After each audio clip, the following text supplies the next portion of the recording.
अदिती वर्धा सुनील तटकरे, सर्व स्टेजवर बसलेले मान्यवर खासदार, मान्यवर आमदार, सर्व सन्माननीय लोकप्रतिनिधी, आमच्या पुणे जिल्ह्याच्या कानाकोपऱ्यातून आलेले माझ्या माय माऊली, माझ्या भगिनी, आमच्या मुली, सर्व विशेषतः वेगवेगळ्या राजकीय पक्षाचे उपस्थित असणारे सन्माननीय पदाधिकारी, महायुतीचे सगळे माझे सहकारी, अधिकारी वर्ग, महाराष्ट्र शासनाचा, पत्रकार मित्र, बंधू भगिनींनो आणि माझ्या तरुण मित्रांनो, आजपर्यंत राजकीय जीवनामध्ये गेले 34 वर्ष काम करतोय। 34 वर्षाच्या राजकीय जीवनामध्ये खासदारकीपासून सुरुवात केली आणि आता उपमुख्यमंत्री पदापर्यंत अनेक पद भूषवली, पण अनेक सरकारमध्ये काम केले, अनेक वेगवेगळे सरकारी कार्यक्रम देखील बघितले, जनतेच्या बद्दलचे कार्यक्रम बघितले। पण आज माझ्या महाराष्ट्राच्या कानाकोपऱ्यात आणि तुम्ही तर इथं बसलाय पुण्याच्या बालेवाडीमध्ये, आज आपल्या महाराष्ट्रातल्या सर्व जिल्ह्यात आम्ही इथं जे बोलतोय तिथं देखील कार्यक्रम त्या भागातले पालकमंत्री, त्या भागातले लोकप्रतिनिधी, त्या भागातल्या माय भगिनी सगळ्या जणी त्या ठिकाणी उपस्थित आहेत आणि ते सगळं इथं चाललेली भाषणं ऐकतात। मी त्यांना देखील मनापासून नमस्कार करतो। अख्खा महाराष्ट्र आज आमचा बहिणीमय झालाय, माझी बहिणीमय झालाय आणि अशा प्रकारचं चित्र पहिल्यांदाच महाराष्ट्रामध्ये घडतंय। उद्याच्या 19 तारखेला रक्षाबंधन आहे। रक्षाबंधनाच्या निमित्तानं भाऊ बहीण हे एकत्र येत असतात। भावाला बहीण राखी बांधून त्या ठिकाणी ओवाळत असते। आम्ही तर गेले काही दिवस महाराष्ट्राच्या कानाकोपऱ्यामध्ये फिरतोय, इतक्या मायमाऊली अशा राखी बांधतात, खरोखरीच त्याचं मनापासून समाधान मिळतं।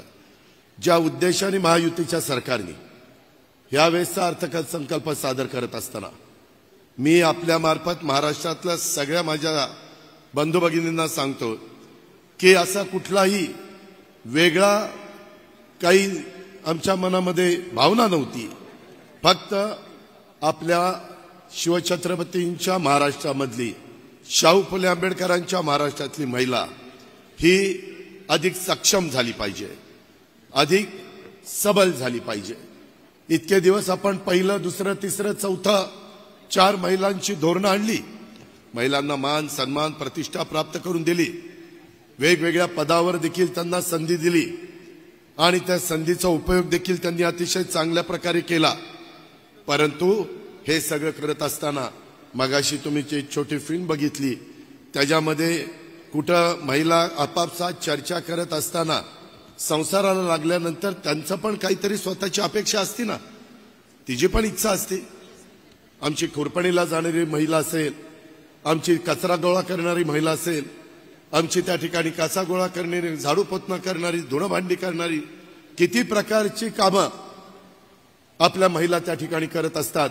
परंतु ती कामं करत असताना स्वतः करता ती काही करत नाही, ती फक्त स्वतःच्या मुलाकरता, मुलीकरता, स्वतःच्या नवऱ्याकरता आणि सासरच्या मंडळींच्या करता करत असते। तिच्या मनात काही आलं तर ती म्हणते नको आपल्या मुलाबाळांना करू, नको आपल्या पतीला करू, नको आपल्या सासरच्या मंडळींना करू, आणि तिला काही घ्यायचं असेल तर ती मनामध्ये त्याला थांबवण्याचा प्रयत्न करते। आणि हेच कुठंतरी मुख्यमंत्र्यांनी, आम्ही दोन्ही उपमुख्यमंत्र्यांनी, मंत्रिमंडळातल्या सगळ्यांच्या लक्षात आलं होतं काय करता येईल, काय करता येईल। अनेक वर्ष अनेकांनी आम्ही कामं केलेली आहेत। देवेंद्रजी 5 वर्ष मुख्यमंत्री होते, एकनाथरावजी गेले 2-2.25 वर्ष मुख्यमंत्री आहेत, अनेक वर्ष सिनियर मंत्री म्हणून त्यांनी काम केलंय। मंत्रिमंडळामध्ये पण अनेक मान्यवर आहेत, मी पण अनेक पदं भूषवलेली आहेत। 10व्यांदा यंदा अर्थसंकल्प सादर केलाय। विरोधक कारण नसताना टीका टिप्पणी करतात। पहिल्यांदा काय म्हणाले, अरे ही माझी लाडकी बहीण योजना आणली, परंतु भावांकडे तर ह्यांचं लक्षच नाही। अरे शहाण्यांनो, कोणी सांगितलं तुम्हाला भावांकडे लक्ष नाही? भावांच्याकडे लक्ष दिलंय। 3, 5, 7.5 हॉर्सपॉवरच्या मोटारला भावांच्या करता संपूर्ण वीज माफी। इथून पुढे त्यांनी वीज बिल भरायचं नाही, कोण तुमचं वीज बिल तोडणार नाही। माझ्या महाराष्ट्रातल्या बळीराजाला सांगायचंय, एकही आमचा लाईनमन येणार नाही आणि तुमचं 3, 5, 7.5चं बिल भरलं नाही म्हणून कनेक्शन तोडणार नाही। हे भावांकरता नाही केलं, दुधाचा धंदा अडचणीत आलेला, दुधाचे दर कमी आहेत, लिटरला 5 रुपये जास्त अनुदान सरकार देत नाही.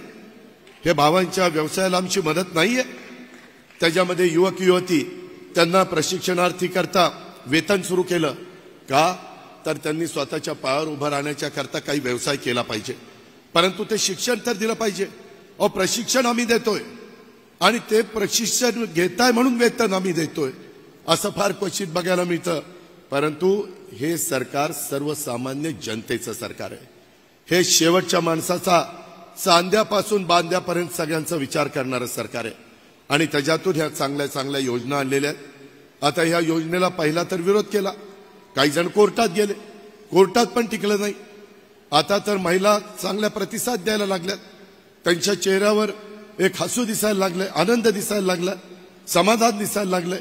मग काय करायचं म्हणले, हे काही पुढं नाहीये, हे तात्पुरतं आहे.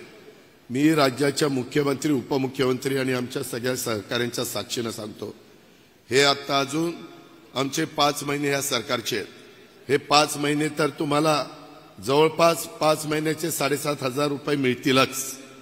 परंतु माय माऊलींनो, बहिणींनो, मुलींनो, पुढेही आपल्याला सातत्य टिकवायचं आहे, ते तुमच्या हातात आहे. हे सातत्य टिकवत असताना तुम्ही पुढच्या पंचवार्षिकला पुन्हा महायुतीला त्या ठिकाणी पाठबळ द्या, पुन्हा तुम्ही आम्हाला संधी द्या.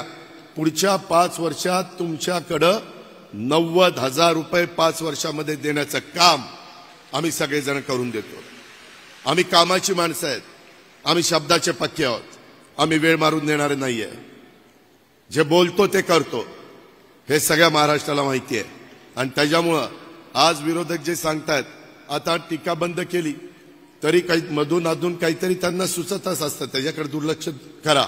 लोकसभेच्या निवडणुकीच्या निमित्तानं पण असंच काहीतरी थातूर मातूर काहीतरी खोटं नाटक सांगितलं, संविधान बदलणार, आणखीन काही करणार, अमुक करणार, तमुक करणार, आणि त्याच्यातनं एक वेगळा नेरेटिव्ह सेट करण्याचा प्रयत्न केला. आता मात्र त्याला बळी पडायचं नाही. ही माझ्या सगळ्या मायमाऊलींना, सगळ्या माझ्या बहिणींना आव्हान आहे. आणि हे सगळं करत असताना कधी कधी आमचे महायुतीचे सहकारी पण उत्साहाच्या भरात सांगतात, हे आम्ही तुम्हाला दिलंय, परंतु तुम्ही काही वेगळं केलं तर आम्ही हे परत घेऊ. हे तुम्हाला दिलंय, परंतु डिसेंबरला आढावा घेऊ. मी राज्याचा प्रमुख हा मुख्यमंत्री असतात, उपमुख्यमंत्री म्हणून आम्ही दोघं काम करतोय. आम्ही तिघांच्या साक्षीनं सांगतोय, महाराष्ट्रातल्या सगळ्या माझ्या मायमाऊलींना सांगतोय, हे पैसे भाऊबीज म्हणून तुम्हाला दिलेले आहेत, हे पैसे परत घेण्याकरता दिलेले नाहीत. हा तुमचा हक्क आहे, हा तुमचा अधिकार आहे.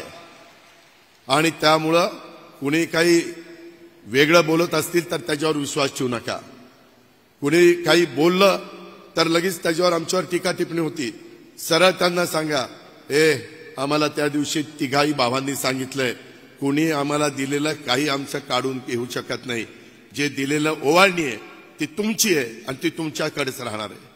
ही पण गोष्ट अतिशय स्पष्टपणे मी आपल्याला सांगतो. आज जवळपास 1,08,00,000 माझ्या मायमाऊलींना आणि माझ्या बहिणींना, माझ्या त्या ठिकाणी असणाऱ्या मुलींना हे पैसे मिळालेले आहेत. 1,03,00,000 लाभार्थ्यांच्या खात्यावर पैसे मंजूर झालेत. 1,08,00,000 फॉर्म मंजूर झाले आणि एवढे पैसे त्या ठिकाणी मंजूर झालेले आहेत. त्याच्यामध्ये मगाशी आदितीनं सांगितलं तसं पोर्टल, ॲप, ऑनलाईन ह्याच्यामध्ये अडचणी आल्या. पहिल्यांदा इंग्लिश फॉर्म भरायचा का मराठी भरायचा, आता इंग्लिश नाही भरला, मराठी भरला तर मिळणारच नाही. आम्ही तुम्हाला मदत करण्याच्या करता, देण्याच्या करता, माझ्या माय माऊलींना त्या ठिकाणी त्यांना सबल करण्याच्या करता ह्या योजना घेतल्यात. त्याच्यामुळे हे जे काही सांगतायत ह्याच्यावर अजिबात विश्वास ठेवू नका. आज ज्या प्रचंड संख्येने तिथं उपस्थित आहात, थोडीशी आमची अडचण झाली. मुख्यमंत्र्यांची इच्छा होती असा खुल्या मैदानामध्ये हा कार्यक्रम घ्यायचा, परंतु कधी अचानक पाऊस आल्यानंतर अडचण येते. त्याच्यामुळे थोडी वेगवेगळे अशा प्रकारचे आपण 1 नंबर, 2 नंबर, 3 नंबर असे हँगर उभे केलेत. तिकडं पण महिला बघतायत, महाराष्ट्रात सगळीकडे महिला बघतायत. आणि ह्या निमित्तानं आपण आपली काळजी घ्या, त्याचा चांगला विनियोग करा. उद्याच्या काळामध्ये अनेक वेगवेगळ्या प्रकारचे निर्णय घेतलेत, ते सांगून मी आपला सगळ्यांचा जास्त वेळ घेत नाही. परंतु आजपर्यंतच्या ज्या ज्या काही गोष्टी आमच्या राजकीय जीवनामध्ये आम्ही केल्या त्याच्यामध्ये सगळ्यात आनंदाचा दिवस कोणता असेल तर तो आजचा दिवस आहे. कारण आमच्या 1 कोटीच्या पेक्षा जास्त महिलांच्या अकाउंटला हे आमची ओवाळणी ही पोचलेली आहे आणि पुढेही ह्याचं सातत्य टिकणार आहे, ह्याचं सातत्य राहणार आहे. मी अर्थमंत्री म्हणून सांगतोय, मुख्यमंत्री आणि उपमुख्यमंत्र्यांच्या साक्षीनं सांगतोय. त्याच्यामुळं दुसरी कुठलीही भावना मनामध्ये आणू नका, ही मात्र तुम्हाला आग्रहाची, नम्रतेची, कळकळीची विनंती. परंतु तुम्हाला सगळ्यांनाच माहिती आहे की आपण नेहमी खरं बोलत असतो. त्याच्यामुळे जाता जाता एकच सांगतो की पुढं 5 वर्ष ह्या सगळ्या योजना, वीज माफीच्या, 3 गॅस सिलेंडरच्या, माझी लाडकी बहीण योजनेच्या, मुलींना मोफत शिक्षणाच्या, त्याच्यामध्ये असणाऱ्या प्रशिक्षणाला वेतन देण्याच्या, प्रशिक्षणाला, अशा अनेक योजना आहेत. या योजना पुढं चालू ठेवायचं का नाही हे तुमच्या हातात आहे. तुम्ही म्हणाल कसं, तर ते असं की पुढे ज्यावेळेस निवडणुका लागतील त्यावेळेस महायुती, त्याच्यामध्ये धनुष्यबाण, कमळ आणि घड्याळ, एवढं लक्षात ठेवा. पुढं कायम 5 वर्ष या योजना चालू राहतील. कोणाला वाटेल अरे ह्यांनी राजकारण नाही आणलं, राजकारण नाही आणलं, खरं ते सांगितलं. उगेच काहीतरी वेगवेगळ्या पद्धतीनं बोलू नका. त्यामुळं ह्या सगळ्या गोष्टीचा विचार करा आणि एक चांगल्या प्रकारे राज्याच्या मुख्यमंत्र्यांच्या नेतृत्वाखाली जे सरकार पुढं चाललेलं आहे, जे सरकार विकासाचं काम करत आहे, आज केंद्र सरकारमध्ये आपल्या विचाराचं सगळे लोक आलेले आहेत. आज आपल्या पुणे शहराचे प्रतिनिधी आपले मुरलीधर रुक्मिणी किसन मोहोळ हे देखील इथं आहेत. आपलं काही अडलेलं काम ते पण करतील. त्यांना नाही रेटलं तर आम्ही एकनाथराव आणि देवेंद्र आहोत पंतप्रधानांना, होम मिनिस्टरला भेटायला आणि तिथून आपल्याला जे महाराष्ट्राच्या हिताचं असेल, इथली बेरोजगारी कमी करण्याचं असेल, सर्वसामान्य माणसाला सन्मानाचं जीवन जगण्याच्या करता असेल, कायदा सुव्यवस्था चांगली ठेवण्याच्या करता असेल, जे जे काही आपल्याला केंद्राची मदत लागेल, सगळ्या मेट्रोचं जाळं असेल, रस्त्याचं जाळं असेल, अनेक गोष्टी आहेत, त्या सगळ्या कांदा, विशेष म्हणजे कांदा निर्यात बंदी कायमची करायची, ते एक लक्षात ठेवा. त्याच्यामुळे ह्या सगळ्या योजना पुढे आपल्याला चालू ठेवायच्यात. त्याकरता केंद्राच्याच विचाराचं सरकार राज्यामध्ये आलं पाहिजे, म्हणजेच महायुतीचं आलं पाहिजे असंच सांगतो. पुन्हा एकदा माझ्या माऊलींना लाख लाख धन्यवाद देतो. त्यांना मनापासून त्यांचे आभार मानतो आणि आपल्या सगळ्यांची रजा घेतो. जय हिंद, जय महाराष्ट्र, जय महायुती.